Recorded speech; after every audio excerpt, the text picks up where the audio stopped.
student, here I will cover the text explanation of the chapter The Milkman's Cow of Grade 4 English Book Marigold NCERT. Let's look the text. The milkman's cow was in a bad mood. Milkman means a person who takes milk to people's house every day. दूध वाला जो milkman था, दूध वाला, उसकी गाय बहुत ज्यादा खराब मूड में थी, बहुत ज्यादा बेकार मूड में थी. It sat in the middle of the road and refused to move. It basically we used for non-living thing, but sometimes we also use to refer an animal. It sat is a second form of sit. V2 means बैठना. Middle बीच में उसकी जो गाय थी वो road के बीचों बीच में बैठ गई थी. And refuse to move. Move means चलना, इधर उधर. रिफ्यूज डिनाई करना, मना कर देना, और इधर उधर हिलने से उसने मना कर दिया था और वहीं पे जाके वो बैठ गई थी. The milkman begged the cow to get up. Begged is a second form of beg which means to ask somebody for something. किसी से कुछ मांगना, याचना करना, रिक्वेस्ट करना, प्लीज करना.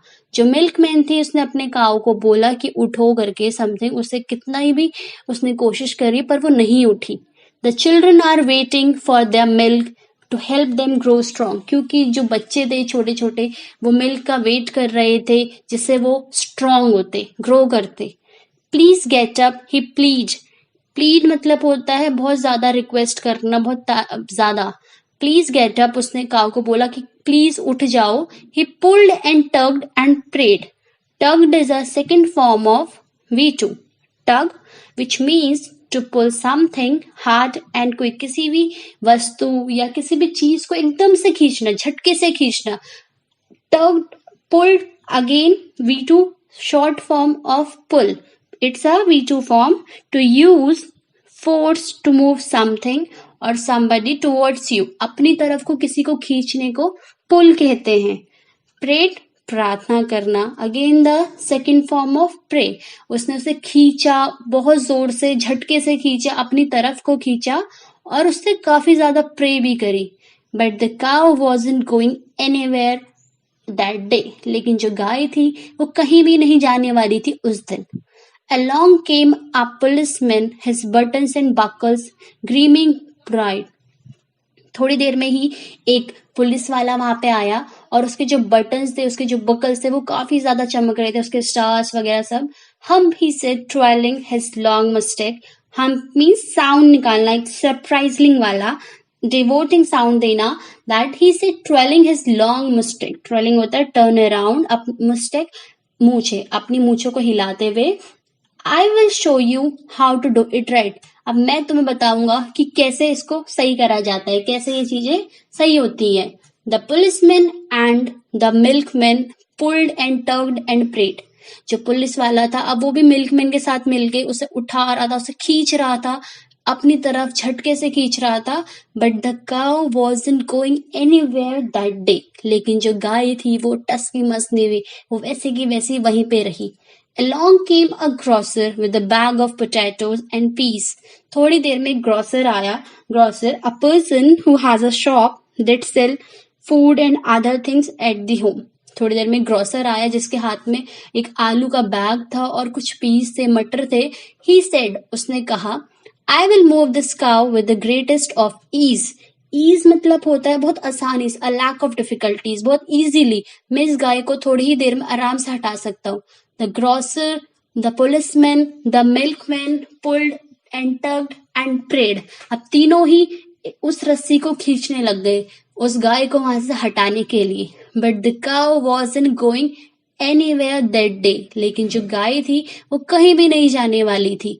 Along came a wrestler. थोड़ी देर में एक रेसलर भी आ गया. His muscles gleaming in the sun. उसके जो मसल्स थी वो धूप में अलग ही शाइन कर रही थी, चमक रही थी. He said, I have the strength of 10 horses, so this should be fun. उसने कहा, मेरे में इतनी शक्ति है, स्ट्रेंथ है कि मैं 10 घोड़ों के बराबर, तो मैं इसको, ये तो मेरे लिए बिल्कुल मजाक सा होगा, मैं तो इसे आराम से कर दूंगा. The wrestler, the grocer, the policeman, the milkman. चारों ने ही अब उस रस्सी को खींचा, पुल करा, टक करा, प्रे करा, लेकिन वो गाय फिर भी नहीं हिली. But the cow wasn't going anywhere that day, लेकिन वो गाय बिल्कुल भी वहां से नहीं जाने वाली थी. Along came the ice cream man, singling his cart. Cool down, it can't be too hard. थोड़ी देर में एक आइसक्रीम मैन आया, एक आइसक्रीम बेचने वाला आया. जिंगलिंग हिज कार्ट, जिंगलिंग होता है एक साउंड निकालना घंटियों का, टन टन छोटी छोटी घंटियों का. हिज कार्ट, अपनी कार्ट को लेके, गाड़ी लेके. कूल डाउन, शांति रखो, ये ज्यादा मुश्किल नहीं है. The ice cream man, the wrestler, the grocer, the policeman and the milkman. अब वो 5 हो गए थे. वो 5 जो नहीं फिर से पुल करा, टक करा, प्रे करा. लेकिन जो गाय थी, but the cow wasn't going anywhere on that day. वो गाय वहां से बिल्कुल भी हिलने वाली नहीं थी. Along came a little boy. थोड़ी देर में एक छोटा सा बच्चा आता है. He began to grin. वो ग्रिन होता है स्माइल देना, to give a broad smile, एक छोटी सी मुस्कुराहट दे, बहुत अच्छी सी मुस्कुराहट देना जो खुल कर देते हैं. He said, उसने कहा, these grown up look at the mess. उसने दीज ग्रोन अप, यहाँ पे वो जितने भी 5 थे उन लोगों को बोला, look at the mess they had eat and wheat and cows eat grass. अब उस बच्चे ने क्या बोला, जो वो छोटा सा बच्चा था, लुक एट द मेस, इनको देखो जो इन्होंने मिस कर दिया है. They and wheat and cows eat grass, cows grass खाती है. He held out a sheaf of tasty green, वो थोड़ी ही देर में एक घास का लेके आया. The cow began to chew. जो काव थी उसने chew करना शुरू कर दिया, चबाना शुरू कर दिया. He slowly led her to the side. वो धीरे से ही उसको वो धीरे धीरे साइड चली गई. For he knew what to do. और उसे पता था कि उसे क्या करना है. घास की हेल्प से, घास की मदद से वो उस गाय को वहां से साइड करता करता ले गया. द ग्रोसर क्लैप्ड, जो ग्रोसर था उसने क्लैप्ड करा. The policeman twirled his stick in the joy, और जो पुलिसमैन था वो अपनी छड़ी घुमाने लग गया जो उसकी डंडी थी. द रेसलर, जो रेसलर था उसकी भी एक ब्रॉड स्माइल आ गई. Ice cream man whooped and the cleverness of the boy, सब वहां पे उस बच्चे की खुशी देख रहे थे, बच्चे की क्लेवरनेस की तारीफ कर रहे थे. The milkman happily clattered his pail, जो मिल्कमैन था, दूध वाला था, क्लेटेड होता है to make or cause something hard and series of a short loud sound, मतलब खड़खड़ाहट होना, खड़खड़ाना. पेल, बाल्टी, जो उसकी बाल्टी थी दूध वाले की, वो अपने साथ उसे लेता गया. Being kind and loving is best, for force and strength can fail. This is the full motive of this entire chapter explanation. Being kind and loving is best. किसी से काइंड होके, दयालु होके और लविंग सबसे अच्छा होता है कि इसके बजाय आप फोर्स और स्ट्रेंथ, क्योंकि कभी कभी हमारा फोर्स और स्ट्रेंथ फेल हो सकता है, लेकिन अगर हम अच्छे हैं, काइंड हैं, प्यार से किसी से कुछ कह रहे हैं, तो that will be work more than that of the force और स्ट्रेंथ. कभी कभी हमारा फोर्स और स्ट्रेंथ काम नहीं आता है, where are cleverness came into the work. So this is your explanation of the chapter.